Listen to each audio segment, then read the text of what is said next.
All of that taken together meant that the Dutch had the highest standard of living in all of Europe, and arguably the world during this time. And that meant that while everyone else in Europe was rioting over food, the Dutch sat at their tables and feasted heartily. There's a lot about the Dutch that a lot of people have not really given thought to. Factors like the non-genetic reasons why Dutch people are incredibly tall, or why there are bicycles everywhere. Sitting confidently near the sea, the land looks like it's one strong wave away from disappearing. And this is where it all begins to be a little cryptic. The truth is that the real story of the Dutch is stranger than you've been told. So, where did the Dutch really come from? Join us as we explore where the Dutch really came from.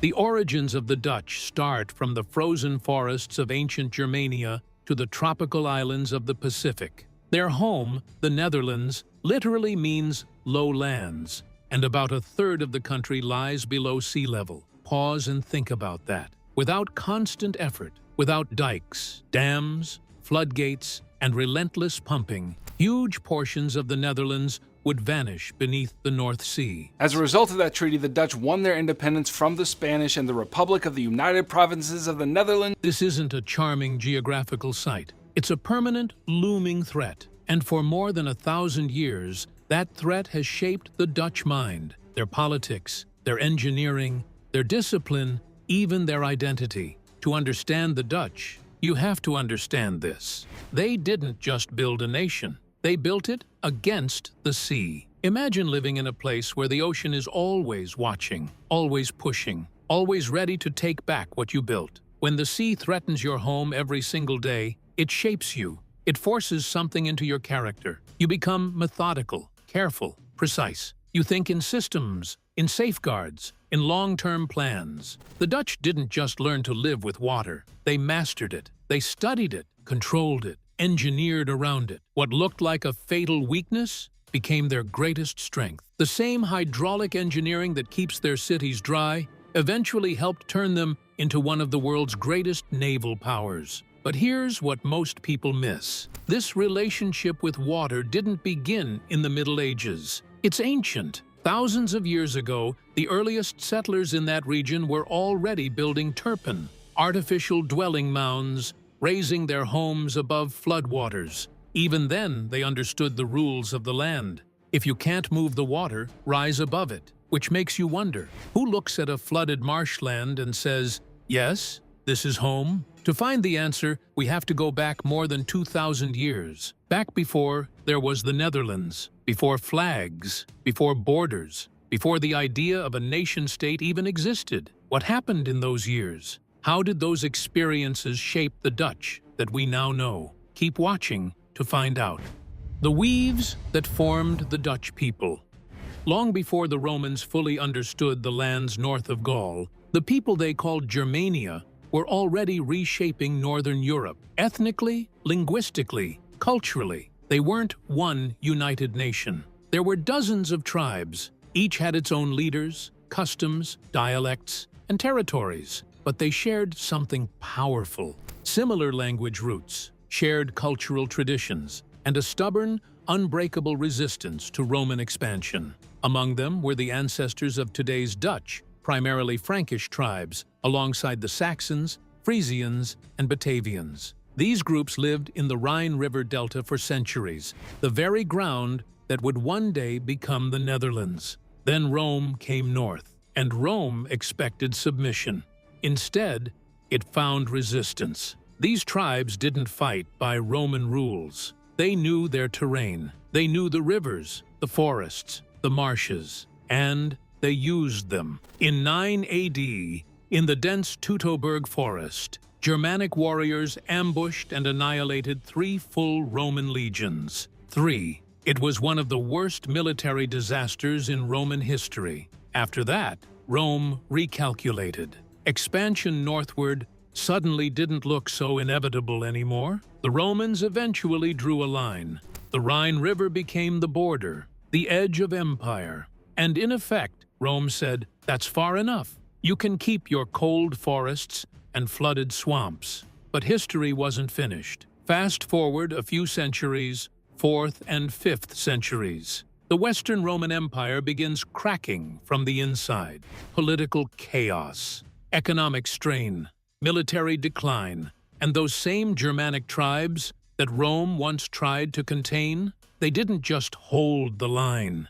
They surged forward. They moved into the vacuum of a dying empire and carved out kingdoms across Europe, in Gaul, Italy, Iberia, Britain, and even parts of North Africa.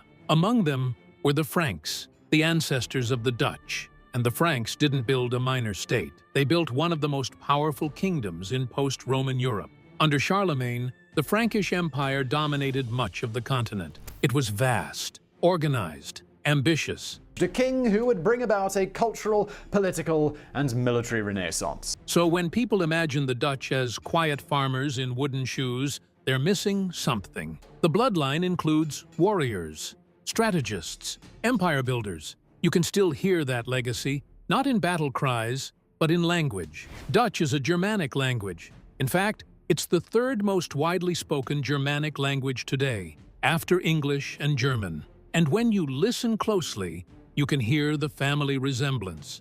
These aren't random similarities. They are echoes of a shared ancestor language, Proto-Germanic, spoken thousands of years ago by those tribal communities in Northern Europe. How did this shared history of language and valor shape the Dutch people as we know them today? How far did these ancestors spread?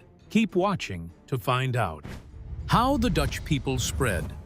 The Netherlands isn't the only place where Dutch survived. In Belgium, millions speak Flemish, essentially a regional form of Dutch. In South Africa, Afrikaans developed from the Dutch brought by settlers in the 1600s. Over time, it evolved, simplified, absorbed local influences, but its roots are unmistakable. That spread tells you something important. The Dutch didn't stay contained within their river delta. They sailed, they traded, they colonized. They carried their language, their culture, and their bloodlines across oceans to Asia, Africa, the Americas, and the Pacific. This isn't just the story of ancient tribes defending swampland. It's the story of a people who moved, and in moving, reshaped the world. And now we arrive at the chapter people rarely bring up. When you hear colonial empire, what comes to mind? Britain, Spain, France, almost never the Dutch. But here's the truth.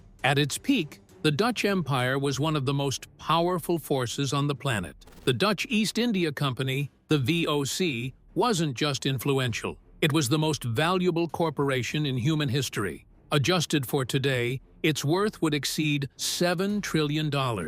Let that sink in. This wasn't a small trading nation. This was a global machine. The Dutch controlled Indonesia for more than 300 years. They established colonies in Brazil, across the Caribbean, in parts of India and Sri Lanka, in Taiwan, and in South Africa. They founded New Amsterdam. You call it New York City. And here's something that surprises a lot of people. The Dutch reached Australia and New Zealand before the British did. In 1642, the Dutch explorer Abel Tasman mapped large portions of Australia's coastline. He became the first European to reach Tasmania and New Zealand. The British would arrive more than a century later, but history, as it's often told, handed them the spotlight. So why don't we talk about this more? Because colonial history is uncomfortable, and this too is part of Dutch origins, not the polished postcard version,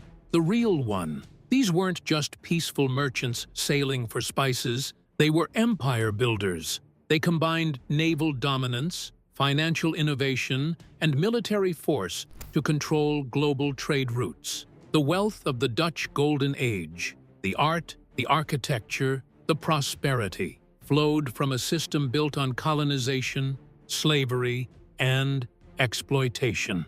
To understand the Dutch story fully, you have to sit with that tension. Brilliant engineers and ruthless expansionists. A society known for tolerance at home, yet capable of oppression abroad.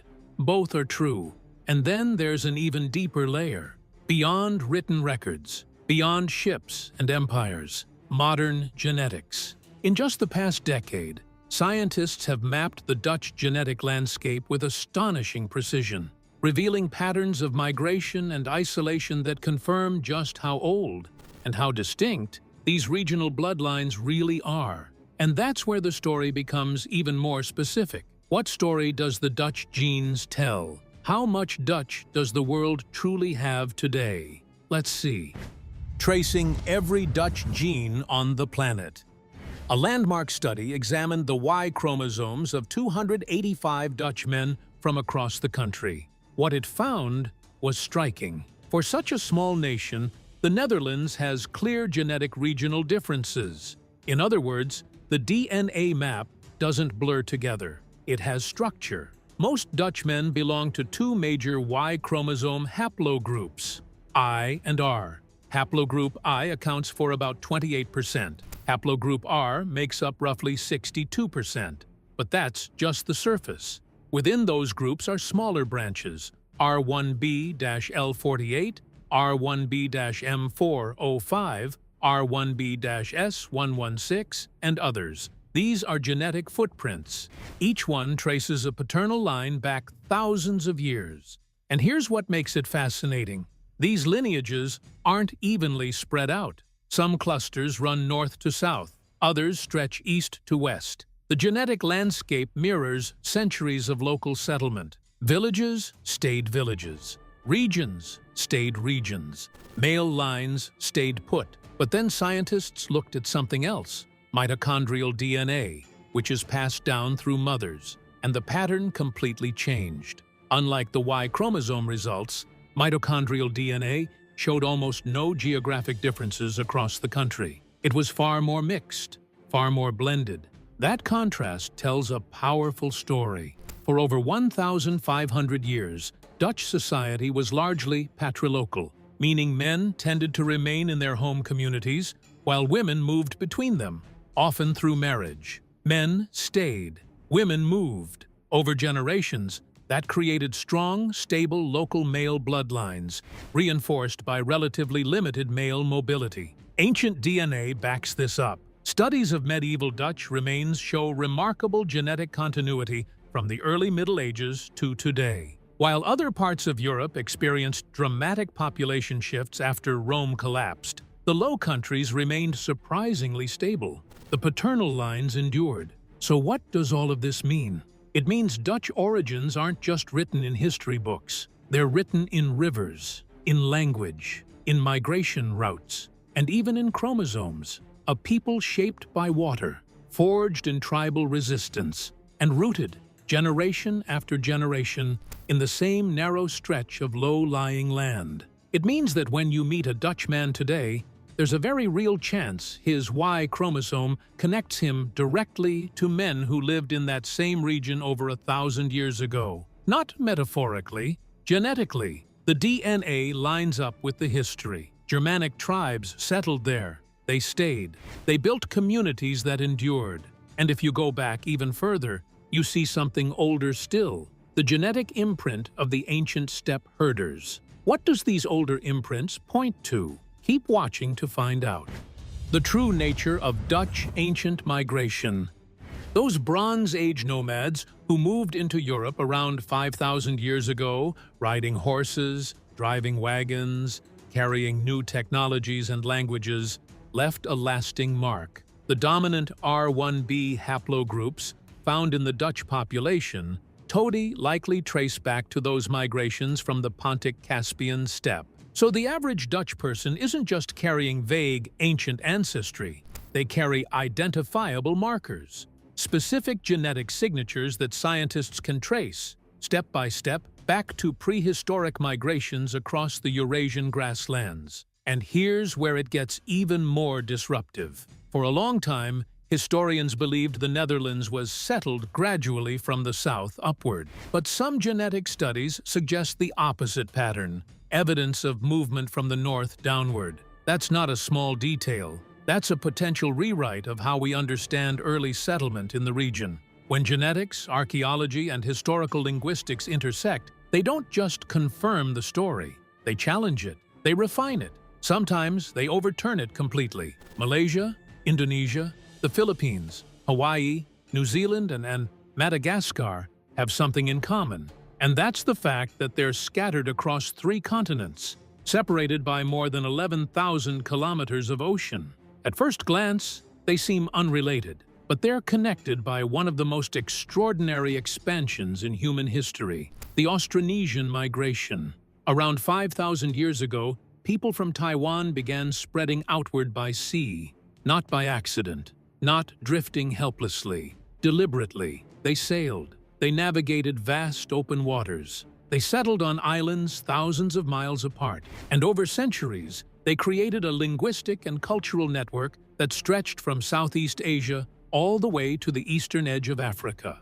It was one of humanity's greatest maritime achievements, and like the Dutch story, it reminds us of something powerful. Some of the most influential cultures in history were shaped not just by land, but by water. They built outrigger canoes. They mastered the stars. They read the wind, the currents, the rhythm of the ocean, and used it to cross distances that still feel impossible today. From Taiwan, they spread outward, across the Pacific, across the Indian Ocean.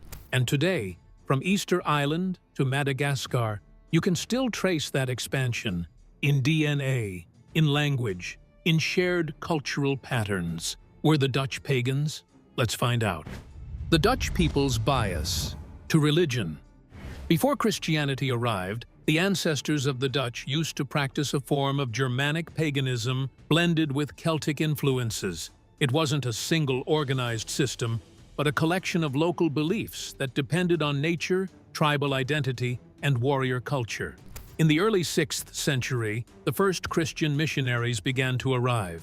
These were Hiberno-Scottish monks, traveling and preaching across the region. But from the 7th century, monks, their monasteries were at the center of communities, the religious practices of the monks. Later, Anglo-Saxon missionaries replaced them and worked more systematically. By the 8th century, most of the population had converted to Christianity, and from that point forward, it became the dominant religion in the region, shaping its culture, politics, and daily life. In the early 16th century, however, another major shift began. The Protestant Reformation spread into the Low Countries, especially in areas like the Westhoek and the County of Flanders. Because Protestant gatherings were forbidden, believers held secret outdoor sermons known as Hagenpreken, or hedgerow sermons. Philip II of Spain, who ruled the Dutch regions at the time, King Philip II of Spain, we're talking about 16th century, had lost his claim to the English throne, saw Protestantism as a threat and believed it was his duty to suppress it. After waves of iconoclasm, where religious images were destroyed, he sent troops to crush the rebellion and restore Catholic dominance. As a result, many Protestants in the southern Low Countries fled north in large numbers. Over time, a clear religious divide formed. The northern provinces, which became independent, were largely Protestant, while the southern regions under Spanish control remained mostly Catholic. After the Peace of Westphalia in 1648, this division became firmly established, and Protestantism did not significantly spread into the south. Today, the religious landscape in the Netherlands looks very different. According to a 2017 study by Statistics Netherlands, about 51% of the population identifies as having no religion. Around 24% are Roman Catholic, 15% are Protestant, 5% are Muslim, and 6% belong to other religions, including Buddhism. Interestingly, people of Dutch ancestry living in countries such as the United States, Canada, and South Africa are often more religious than those in the Netherlands itself. For example, Dutch communities in western Michigan remain strong centers of the Reformed Church in America. Netherlands without ever leaving the U.S.? City of Holland is very proud of its Dutch heritage. And the Christian Reformed Church, both of which trace their roots back to the Dutch Reformed Church. How did religion influence culture in the Dutch? How much influence? Keep watching to find out. The Dutch people and their varying ways.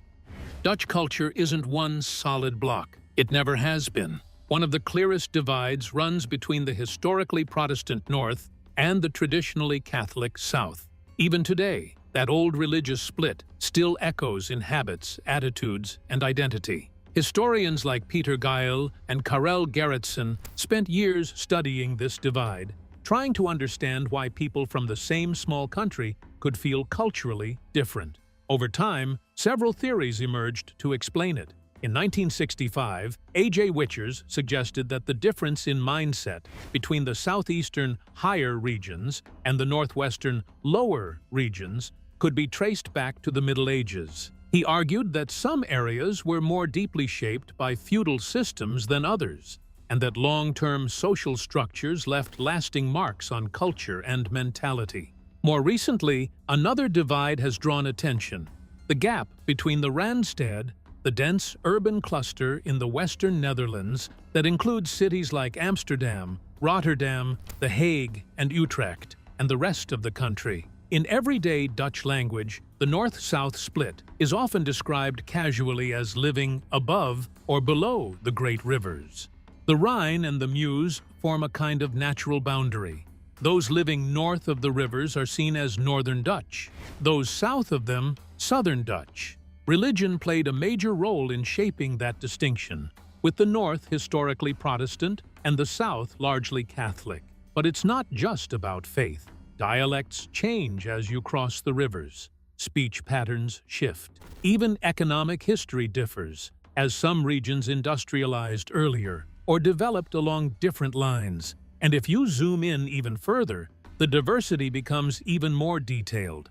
Differences show up in local architecture, in village layouts, in accents, even in the way people describe each other's personalities. For such a small country, the Netherlands carries a surprising amount of cultural variation, layered, regional, and shaped by centuries of history.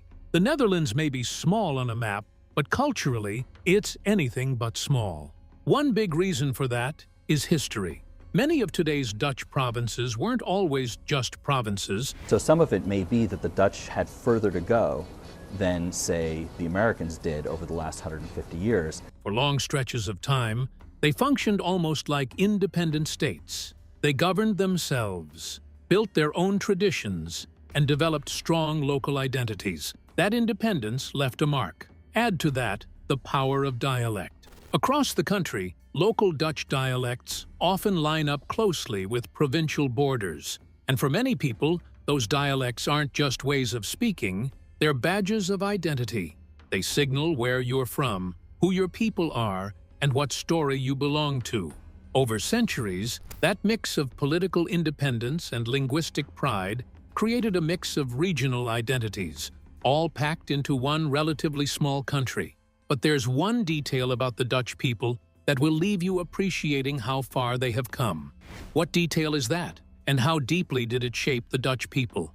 Keep watching to find out. The 80 Years' Bloodbath. Also called the 80 Years' War, the origins of the war aren't simple. Historians have debated them for centuries, and even now there's no single tidy explanation. To understand it, you have to go back to the rise of the Habsburg Netherlands. In the 14th and 15th centuries, the Burgundian state gradually expanded its territories across the Low Countries. When the Burgundian line died out between 1477 and 1482, those lands passed into the hands of the powerful House of Habsburg. That's how Charles V inherited them. Charles wasn't just a local ruler, he was King of Spain and Holy Roman Emperor. So Charles V ruled one of the biggest empires in history. Spain laid claim to nearly was not holy or Roman or an empire. During the Guelders Wars, he conquered the remaining territories that would form the 17 provinces. His goal was clear: unify these scattered regions into one strong political entity. At the same time, the Protestant Reformation was spreading across Europe, and Charles was determined to stop it. He wanted religious unity under the Catholic Church and firm political control. When his son, King Philip II of Spain, took over as ruler of the Habsburg Netherlands, he doubled down on those policies. He pushed hard against heresy and continued efforts to centralize power. But resistance began to grow, not just among Protestants, but also among moderate Catholic nobles and ordinary citizens who felt their traditional rights and local autonomy were being threatened. At first, the opposition was peaceful. In 1566, a group of nobles presented what became known as the Compromise of Nobles, asking for moderation in the persecution of Protestants. But tensions kept rising. That same summer, frustration boiled over. Calvinist groups launched a wave of violent protests known as the Beeldenstorm, or iconoclastic fury. These Roman Catholic churches and smashy statues. This event is called the Iconoclastic Fury in the Netherlands, destroying religious images in churches across the Netherlands. Authorities feared this would turn into a full-scale rebellion. Margaret of Parma, the governor of the Habsburg Netherlands, along with other officials, tried to calm the situation by making concessions, including allowing certain churches to be used for Calvinist worship. But the unrest didn't fade.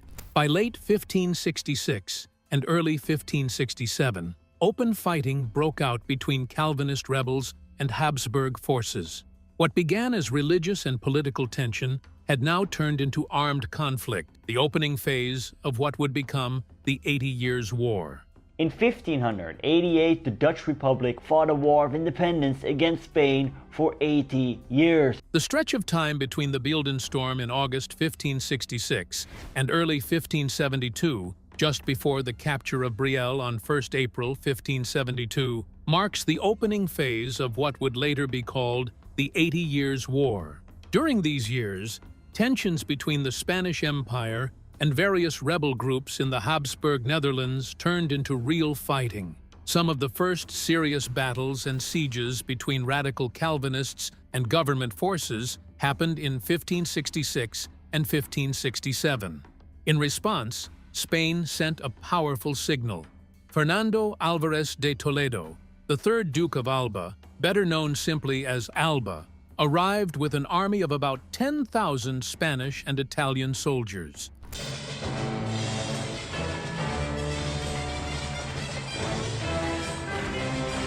He took control and began enforcing strict rules. Not long after, William of Orange, known as William the Silent, attempted an invasion. Though he was still Catholic, he opposed Spanish policies and hoped to spark a broader uprising. His effort failed to ignite the large-scale revolt he had hoped for. At that point, it almost seemed as though the conflict might fizzle out before it truly began. But instead, the opposite happened. Between 1569 and 1571, Alba's rule grew increasingly harsh. His repression, including heavy taxation and severe punishments, fueled anger rather than submission. Opposition intensified. The atmosphere became volatile, and rebellion once again felt possible. Historians generally agree that the war began somewhere within this turbulent period, but there is no universal agreement on the exact moment it truly started. Because of this uncertainty, even the name 80 Years' War is debated. Some scholars prefer the term Dutch Revolt, yet even then, there's no clear consensus on what that label covers, whether it refers only to the early unrest, the initial years of open conflict, or the entire war itself.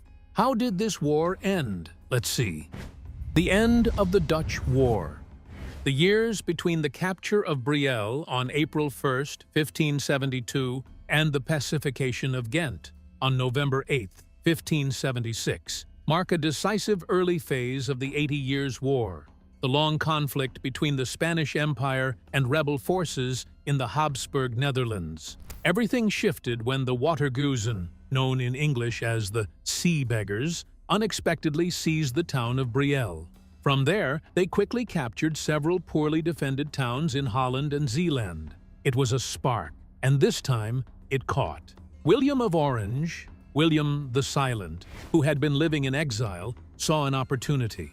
He launched a second invasion from the east in 1572, hoping once again to ignite a widespread uprising against Spanish rule. At the center of that rule stood the Duke of Alba, Fernando Álvarez de Toledo, appointed by Philip II of Spain.